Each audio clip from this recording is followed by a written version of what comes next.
Our report on the financial statements is on page 16 of the annual report, and I'll read it to you. Report of the independent auditor to the members of KenolKobil Limited. Report on the financial statements. We have audited the accompanying consolidated financial statements of KenolKobil Limited and its subsidiaries as set out on pages 18 to 68. These financial statements comprise the consolidated statement of financial position at 31st December 2011 and the consolidated income statement, consolidated statement of comprehensive income, consolidated statement of changes in equity, and the consolidated statement of cash flows for the year then ended, together with the statement of financial position of the company standing alone as at 31st December 2011, and the statement of changes in equity of the company for the year then ended, and a summary of significant accounting policies and other explanatory notes. Directors' responsibility for the financial statements. The directors are responsible for the preparation and fair presentation of these financial statements in accordance with international financial reporting standards and with the requirements of the Kenyan Companies Act, and for such internal control as the directors determine necessary to enable the preparation of financial statements that are free from material misstatements, whether due to fraud or error. Auditor's responsibility. Our responsibility is to express an opinion on the financial statements based on our audit. We conducted our audit in accordance with international standards on auditing. Those standards require that we comply with ethical requirements and plan and perform our audit to obtain reasonable assurance that the financial statements are free from material misstatement. An audit involves performing procedures to obtain audit evidence about the amounts and disclosures in the financial statements. The procedures selected depend on the auditor's judgment, including the assessment of the risks of material misstatement of the financial statements, whether due to fraud or error. In making those risk assessments, the auditor considers internal control relevant to the company's preparation and fair presentation of the financial statements in order to design audit procedures that are appropriate in the circumstances, but not for the purposes of expressing an opinion on the effectiveness of the company's internal control. An audit also includes evaluating the appropriateness of accounting policies used and the reasonableness of accounting estimates made by the directors, as well as evaluating the overall presentation of the financial statements. We believe that the audit evidence we've obtained is sufficient and appropriate to provide a basis for our opinion. In our opinion, the accompanying financial statements give a true and fair view of the state of the financial affairs of the group and of the company at 31st December 2011, and of the profit and cash flows of the group for the year then ended in accordance with international financial reporting standards and the Kenyan Companies Act. Report of the independent auditor to the members of KenolKobil is continued on page 17, ladies and gentlemen. Report on other legal requirements. The Kenyan Companies Act requires that in carrying out our audit, we consider and report to you on the following matters.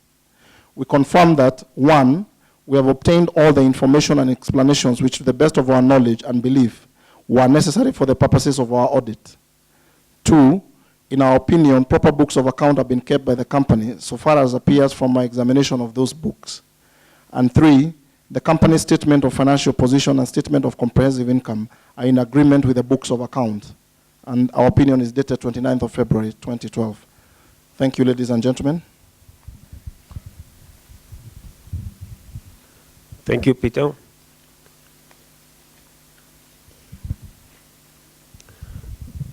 I shall now be pleased, together with the board of directors and the management team here, to answer questions on the financial statements of which you have a copy. Thank you, Mr. Chairman. My name is Matola Timothy. I was very much impressed with the annual report on the account, and I observed in page 6 when we were looking at the cost of sale, and they leave one another with sale and the cost of sale. They leave one another with only one margin, very little. How can that cost be controlled that it could not be very high than it make non-profitability? If you look at page 6, I think how it has been really affecting the income of the company because the cost seems to be very high. Also, when we look at the cost, like disposal of properties, plants, and other things. Are these being disposed by public auction, or they are being sold by private means? Because if it is not being illustrated, it may be either they are in-house sale or disposed to members of the staff, or anybody can buy them. Thank you. Okay, Timothy, I must admit I'm not so clear on your first question in respect of cost of sales. And you drew our attention to page 6. I think you are referring to the increase, is it from 1.19 to that? First of all, Timothy, thanks for your question. But on page 6, you're looking at the dollar, you're looking at US dollar income statement. And on the notes that you were referring to, it's in Kenya shillings. So if you want to look at the notes, you should look at the income statement on shillings, which is on page 18. So that is like for like. And I think that's why you're looking at the figure and you are referring to the lesser amounts. It's actually in US dollars. So on page 16, it's in Kenya shillings. Okay, there is of course an increase between 2011 and 2010 in cost of sales, and two reasons for that. One is of course much higher sales, okay, much higher sales. And secondly is the cost of goods, the cost of oil on average for the year 2011 vis-a-vis 2010 went up, if I'm not mistaken, 54% on average. So of course it is reflected. Now on fixed assets, on fixed assets actually what we have sold, just to tell you, first of course we go through a tender and so on, but what we have sold, it was a compulsory sales of Waraka, Muranga, and this was by government road authority, and there was a house which I bought according to my agreement with the board. Okay? Thanks. Any other questions? Yes, please, there.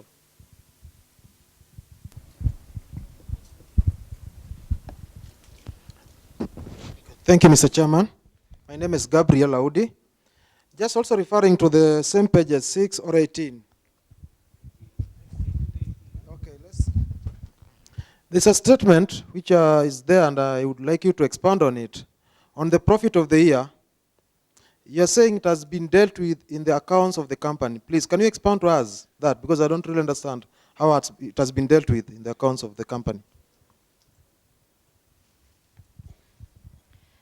Okay, the profit, this income statement on page 18 is the consolidated income statement for the group.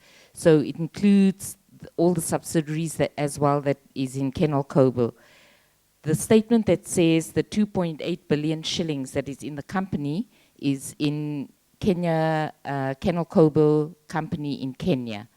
Because in terms of regulatory requirements, you report your company's figures separately, and this is what we're referring to. The 2.8 is in the company that's registered in Kenya, but the total profit for the year, the 3.3 billion, is the consolidated for the group.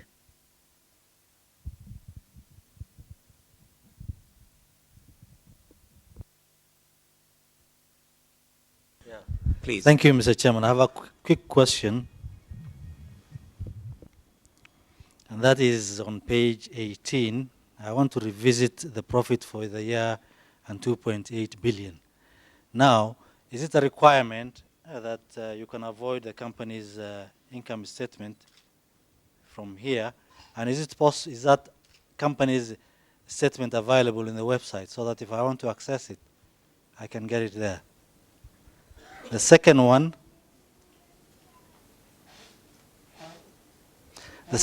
is on lower earning per share, you have basic and diluted. It seems that you will always have a figure for diluted. This is because of the options. Now, is that the case? That every year we will have at least a plus or minus increase in the total share holdings? Thank you.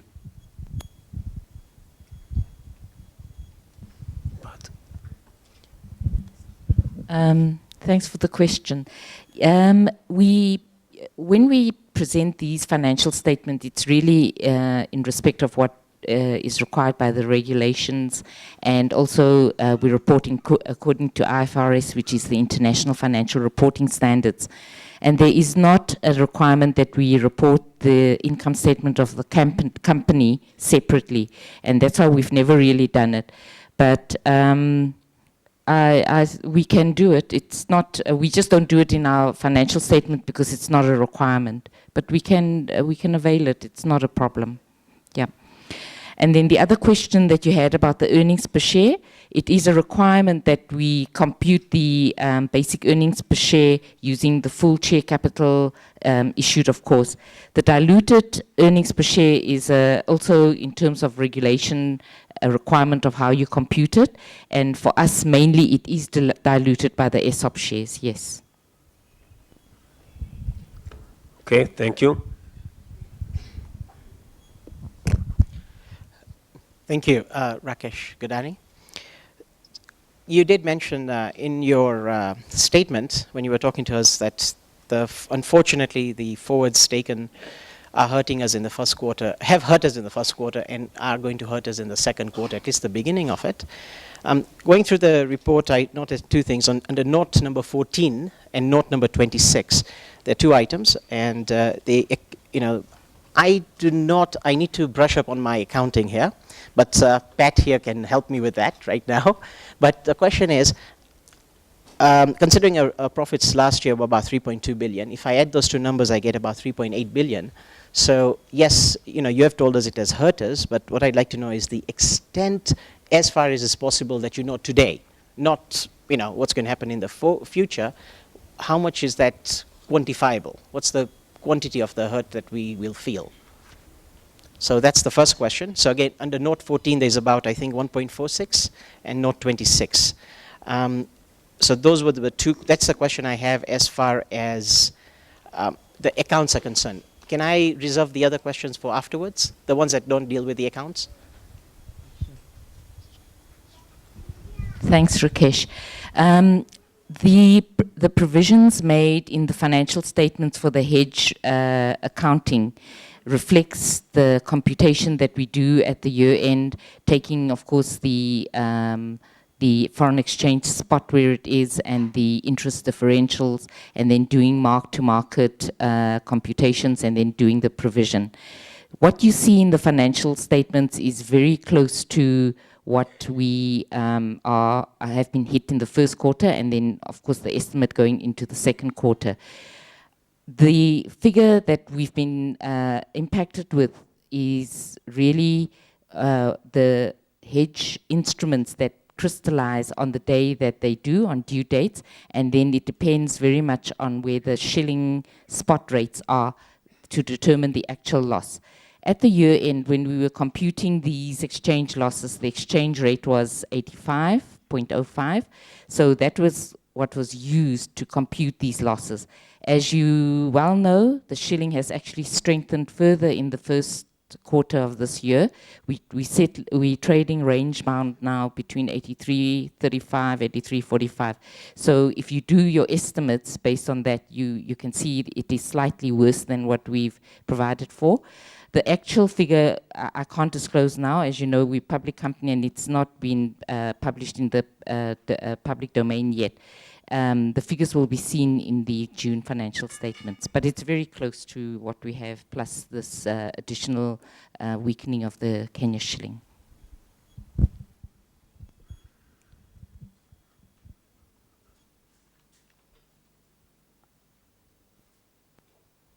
Yeah.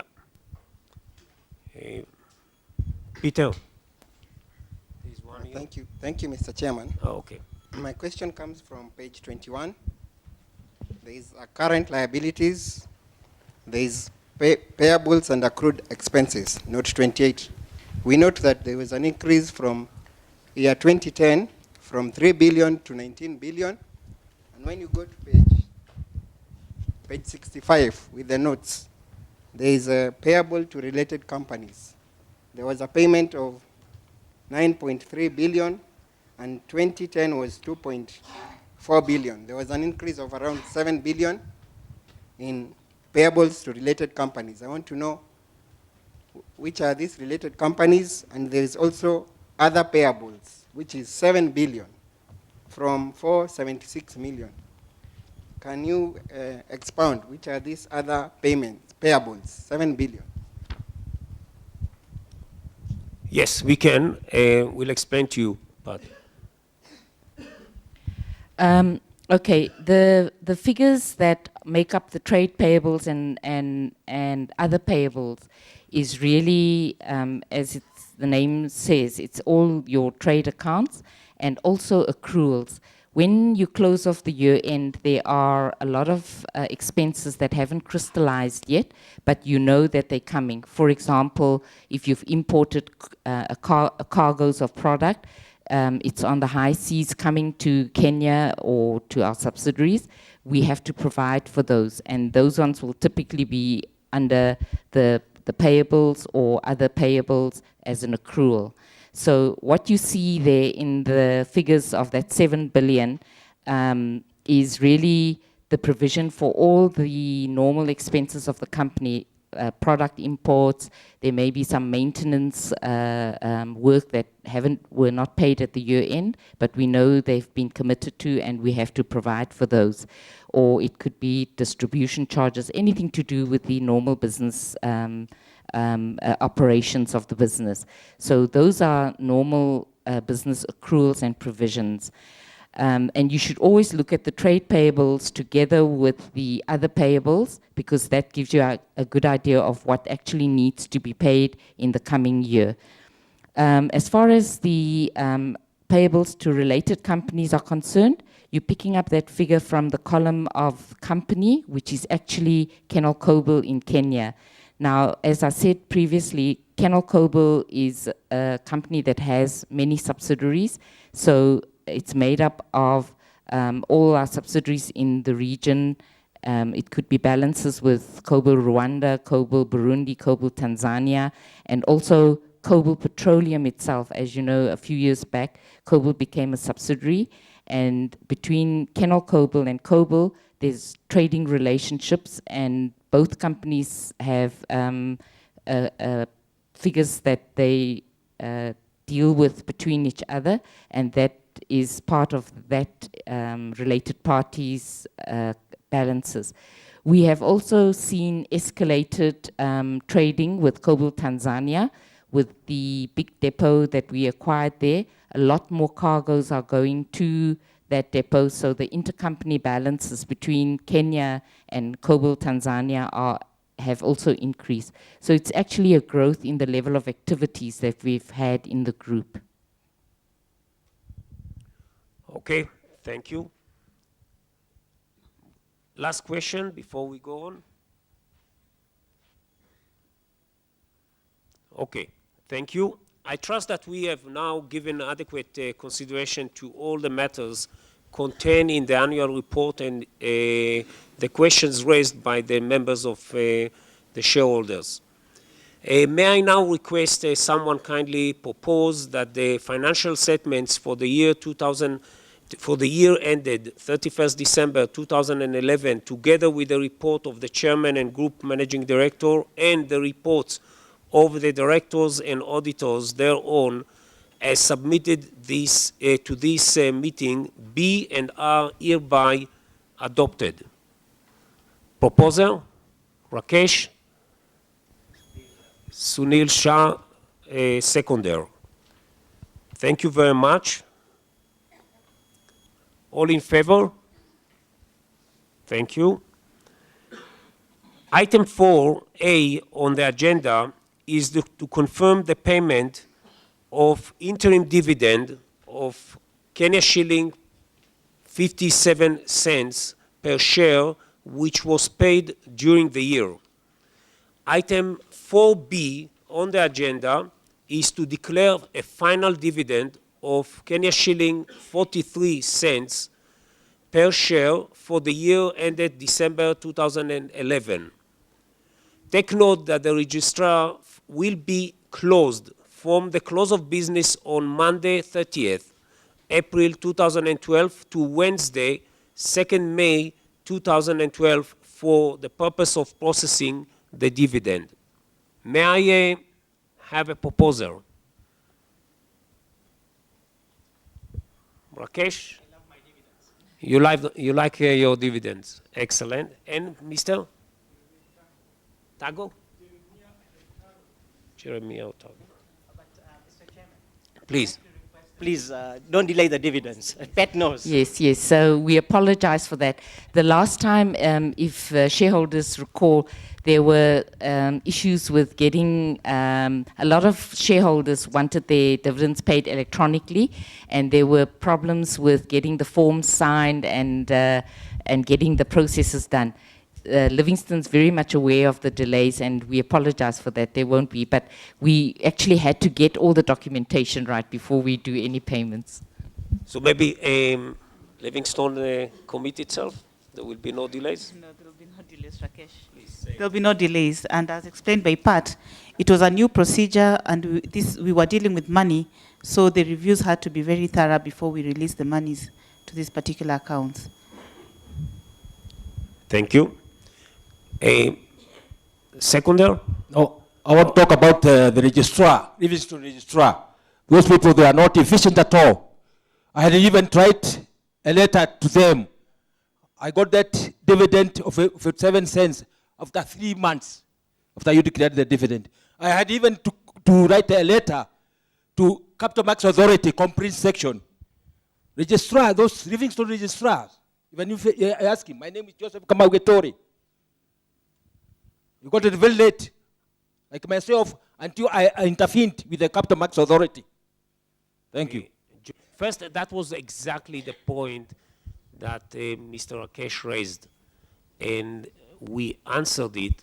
And as you noticed, the company and the registrar, Livingstone, apologized, and they explained why, and we promised all together that this year it will not occur again. Okay, Joseph, we promise you. And next time, by the way, if you come across something like that and delays, you can always contact any of us directly. Okay, I don't know where you live. If you live in Nairobi, you can come to the office. If not, you can always contact us. My email is there. Pat's email is there on the website. You can easily access. You don't need to go as far as CMA.